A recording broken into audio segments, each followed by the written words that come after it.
আসসালামু আলাইকুম সম্মানিত দর্শক।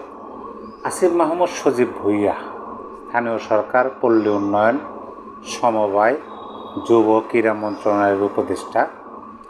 তিনি পদত্যাগ করবেন নির্বাচনের তফসিল ঘোষণা হওয়ার আগে, মানে নির্বাচন তফসিল ঘোষণা হওয়ার আগ মুহূর্তে তিনি পদত্যাগ করবেন। কী জন্য? তিনি বললেন যে কারণ হিসাবে তিনি ব্যাখ্যা দেন, প্রধান উপদেষ্টা যাদেরকে সেরা নির্বাচন উপহার দিতে চাইছেন সেই জন্য তিনি পদত্যাগ করবেন। তাহলে এটা কিন্তু স্পষ্ট হয়ে গেল যে তিনি যদি সরকারে থাকেন তাহলে সেরা নির্বাচন উপহার দেওয়া হবে না। তিনি যেহেতু বললেন যে প্রধান উপদেষ্টা যাদেরকে সেরা নির্বাচন উপহার দিতে চান, তাই কনফ্লিক্ট অফ ইন্টারেস্টের প্রশ্ন যেন না আসে সেজন্যই তিনি পদত্যাগ করবেন। তার মানে হলো যে তিনি সরকারে থাকলে কনফ্লিক্ট অফ ইন্টারেস্টের প্রশ্ন আসবে এবং জাতি সেরা নির্বাচনটা পাবে না, প্রধান উপদেষ্টা সেরা নির্বাচনটা উপহার দিতে পারবে না। এটা কিন্তু স্পষ্ট। আচ্ছা, তারপরে দেখেন, তিনি 18 সাল থেকে রাজনীতির সাথে যুক্ত। আমরা কয়জন মানুষ জানি? তিনি তো একাধিক মন্ত্রণালয়ের দায়িত্বে ছিলেন। স্থানীয় সরকার, পল্লী উন্নয়ন, সমবায়, যুব ক্রীড়া মন্ত্রণালয়, একাধিক মন্ত্রণালয়ে তিনি উপদেষ্টা পদে ছিলেন দীর্ঘ 1 বছর যাবৎ। আমরা কিন্তু তারা কিন্তু এইটা জাতির সামনে পরিষ্কার করে নাই যে তিনি রাজনীতির সাথে যুক্ত, তা আবার 18 সাল থেকে। তাহলে কি ওই যে প্রধান উপদেষ্টার 2018 সাল থেকে যে ম্যাট্রিকুলাস পান ওই রাজনীতির সাথে যুক্ত কিনা, এই প্রশ্নটা কিন্তু এখন আসতেছে। আমার তো তাই মনে হয়। আসিফ মাহমুদ তো তাইলে পরে ওই প্রধান উপদেষ্টা যে বলছেন ক্লিন্টন ফাউন্ডেশনে গিয়া যে 2018 সাল থেকে ম্যাট্রিকুলাস পান করা হয়, আর যেহেতু এই আসিফ মাহমুদ কইলেন যে 2018 সাল থেকে তিনি রাজনীতির সাথে যুক্ত, তার মানে ওই ম্যাট্রিকুলাস প্ল্যানের রাজনীতির সাথে যুক্ত, এরকমই মনে হইতেছে। তারপর দেখেন, তিনি এই কথাটা বলছেন যে এই সরকারের মধ্যে শুধু তিনিই নয়, তিনি ছাড়া আরও একাধিক ব্যক্তি আছেন যারা রাজনীতির সাথে যুক্ত। অথচ কী প্রচার করা হয়েছে এই 12 মাস, যে সরকার হলো একটা অরাজনৈতিক সরকার। এই সরকারের মধ্যে যারা উপদেষ্টা পদে আছেন তারা কেউই কোনো রাজনৈতিক দলের সাথে যুক্ত না, এমনকি তারা রাজনীতি বোঝেনি না। অথচ তারা এখন নিজের মুখে বলতেছেন যে শুধু আসিফ মাহমুদ নয়, আরও অন্যান্য উপদেষ্টারও রাজনীতির সাথে যুক্ত। যেখানে বলা আছে রাজনীতিতে আছেন এমন কয়েকজন সরকারেও আছেন। মাহফুজ আলম সহ আরও কেউ যদি থাকেন, এমন কারণ নির্বাচনকালীন সরকারের থাকা উচিত নয় বলে মনে করেন এই উপদেষ্টা আছে। অর্থাৎ আসিফ মাহমুদ মনে করেন যে তিনি ছাড়া রাজনীতিতে আছেন এমন কয়েকজন সরকারেও আছেন, আর যাদেরকে তফসিল ঘোষণা হওয়ার আগেই পদত্যাগ করা উচিত, এই কথা আসিফ মাহমুদই বলতেছেন।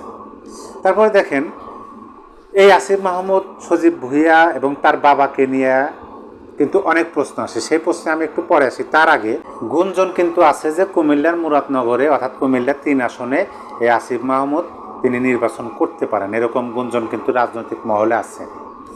কিন্তু সেখানে যে বিএনপি নেতা আছেন এবং সেই আসনটি থেকে একাধিকবার সংসদ সদস্য হিসেবে নির্বাচিত হয়েছিলেন শাহ মোফাজ্জল হোসেন কায়কোবাদ, তার সাথে কিন্তু স্থানীয় সরকারের উপদেষ্টার বিরোধ সৃষ্টি হয়েছে, এরকম একটা গুঞ্জন বর্তমান রাজনীতিতে আছে। এ নিয়ে আসিফ মাহমুদ বলছিলেন, কেউ মনে করছেন তিনি মুরাদনগর থেকে জাতীয় নির্বাচনে অংশ নেবেন, এটা ঠিক নয় বলে তার দাবি। স্থানীয় সরকার উপদেষ্টা বলেন, আমি জাতীয় পর্যায়ে রাজনীতি করতে চাই, সেক্ষেত্রে স্থানীয় স্তরে গিয়ে নির্বাচন করা, রাজনীতি করা সুবিধাজনক হবে না। জাতীয় রাজনীতির কেন্দ্র হিসেবে ঢাকা শহরে আমার জন্য সুবিধাজনক স্থান। তিনি বলতেছেন যে এই যে একটা গুঞ্জন আছে যে কুমিল্লা মুরাদনগরে অর্থাৎ কুমিল্লা 3 আসনে তিনি নির্বাচন করতে পারেন এবং কুমিল্লার সেই 3 আসনের যিনি সাবেক সংসদ সদস্য বা একাধিকবার নির্বাচিত হয়েছেন মোফাজ্জল হোসেন কায়কোবাদ, তার সাথে আসিফ মাহমুদের একটা দ্বন্দ্ব চলতেছে, এই গুঞ্জনটাকে তিনি ভিত্তিহীন উড়ে দিতেছেন। জানা এরকম গুঞ্জন বা মুরাদনগর থেকে তিনি নির্বাচন করবেন এটা ঠিক নয়। এবং তিনি বলতেছেন তিনি যেহেতু জাতীয় পর্যায়ে রাজনীতি করতে চান, সেহেতু স্থানীয় পর্যায়ে নির্বাচন অথবা রাজনীতি করা তার জন্য তিনি সুবিধাজনক মনে করতেছেন না। তিনি সুবিধাজনক মনে করতেছেন জাতীয় রাজনীতির কেন্দ্র হিসেবে তিনি ঢাকা শহরকে সুবিধাজনক স্থান হিসেবে মনে করতেছেন। এখন আপনি বলুন যে একজন উপদেষ্টা, তিনি বর্তমানে স্ট্যান্ড বাই উপদেষ্টা আছেন, তিনি বলতেছেন যে তিনি জাতীয় পর্যায়ে রাজনীতি করতে চান, অর্থাৎ তার যেখানে জন্ম হলো, যেটা তার জন্মস্থান, বাবা মায়ের বসত ভিটা যেখানে তিনি বেড়ে উঠলেন সেই জায়গাটাকে তিনি রাজনীতির জন্য সুবিধাজনক স্থান হিসেবে মনে করতেছেন না। তিনি বলতেছেন যে যেহেতু তিনি জাতীয় পর্যায়ে রাজনীতি করতে চান, সেহেতু তিনি জাতীয় রাজনীতির স্থান হিসেবে ঢাকা শহরেই সুবিধাজনক মনে করতেছেন। এখন এটা তো স্বাভাবিক অর্থে আমার মনে হয় যে প্রশ্ন ওঠা উচিত।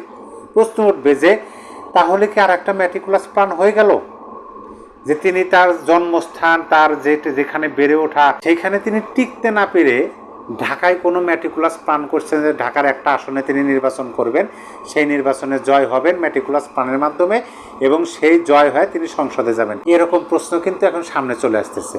তারপরে দেখেন, এছাড়া কুমিল্লার মুরাদনগরে মবের মাধ্যমে হত্যাকাণ্ড, শিক্ষক নিপীড়ন, চাঁদাবাজি এসব ঘটনায় যারা জড়িত তাদের আশ্রয় প্রশ্রয় দিচ্ছেন উপদেষ্টা আসিফ মাহমুদের বাবা বিল্লাল হোসেন। কিছুদিন ধরে এমন আলোচনা চলছে সামাজিক যোগাযোগ মাধ্যমে। এগুলোকে রাজনৈতিক প্রতিপক্ষের অপপ্রচার বলে দাবি আসিফ মাহমুদের। এসবের বিরুদ্ধে আইনি ব্যবস্থা নেওয়ার প্রস্তুতি নিচ্ছেন বলেও জানান তিনি। মানে এই আসিফ মাহমুদ সজীব ভূঁইয়ার বাবা বিল্লাল হোসেন কুমিল্লার মুরাদনগরে তিনি যে তাসের রাজত্ব কায়েম করায় ব্যস্ত, সেইটা নিয়ে যে নিউজ হইল, পত্রিকা হইল, এবং সেইখানে তার বাবা বিল্লাল হোসেনকে যারা নিপীড়িত, নির্যাতিত, যারা এখন মানে কোনো অপরাধ না করে পলাতক আসামি হিসেবে ঘুরে বেড়াইতেছেন, তাদের কথা যখন সামাজিক যোগাযোগ মাধ্যমে উঠে আসলো, দেশের মানুষ জানলো, সেটাকে তিনি বলতেছেন এটা রাজনৈতিক প্রতিপক্ষের অপপ্রচার। এটা স্বাভাবিক বিষয়, কারণ বাংলাদেশের রাজনীতিতে আমরা এগুলো হতে দেখি যে যখন যারা ক্ষমতায় থাকে তাদের বিরুদ্ধে যখন বিভিন্ন অভিযোগ ওঠে, তাদের যখন তাসের রাজত্ব কায়েম করতে চায়, সেগুলো যখন প্রকাশ পায়, তারা যখন অনিয়ম দুর্নীতির সাথে জড়িয়ে যায়, সেগুলো যখন সামনে চলে আসে, মিডিয়াতে আসে, তখন তারা এগুলোই বলেন যে এগুলো রাজনৈতিক প্রতিপক্ষের অপপ্রচার। এটাই স্বাভাবিক। সম্মানিত দর্শক, আপনার মূল্যবান মতামত অবশ্যই কমেন্ট বক্সে জানিয়ে দেবেন। সবাই ভালো থাকবেন, সুস্থ থাকবেন, আবার দেখা হবে। আল্লাহ হাফেজ।